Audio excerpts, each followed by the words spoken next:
for more on the slowdown in China, I want to bring in David Riedel. He's the founder of the Riedel Research Group, which researches emerging markets. David, good to have you with us. And, you know, listening to Sarah, I wonder if the Chinese government, if the officials knew that they would have a poor GDP report when they decided to let their currency float more freely. Well, I think that the whole breaking of the peg was political theater. It was just before the G20, you'll remember. We don't know what the basket was. We don't know what the timing was. We don't know what the intentions were. It was just breaking the peg. And quite honestly, there's a lot of reasons that you would expect to see the Chinese currency weaker. Their largest trading partner is not the U.S., but the Eurozone. So as they continue to need to export into the Eurozone, they're going to need to manage that currency not higher, but perhaps flat to lower. Yeah, We've been saying this for a while. This complicates the whole situation, but it does justify perhaps that the yuan stay stable at this point. Yeah, that's right. All the other pressures have just been political hype. It's really nothing to do with anything. Okay, but this slowdown, though, I mean, are we headed for a marked slowdown in China?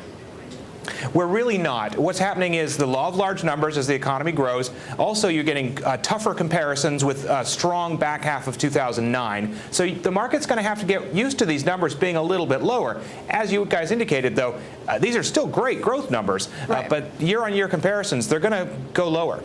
But you also wonder, why would China want to keep growth rates above 10% when they've got the labor market tightening, right? I mean, isn't that going to cause inflationary pressures? Well, they do need to keep it above 8% in order to make sure that the people who are coming into the workforce are finding employment and protecting that social fabric and social cohesion that's so important. So it's a fine game between keeping it somewhere between above 8 but below maybe 11 or 10, as you indicate. I think you're going to end up there in the high single digits here this year and next. And all of that, David, is that priced in already in the Chinese stock markets, priced into investments there? Well, I think a couple of weeks ago, people were thinking there was going to be a property crash and the banks were going to fail and this and that, and all that's been completely overblown.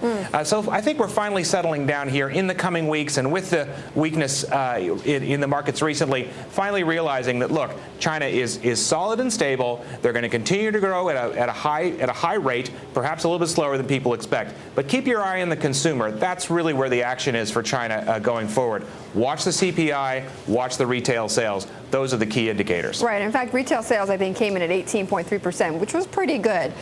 David, can't argue with that. No, cannot. David, thank you so much for joining us. David Riedel, the president and founder of Riedel Research Group.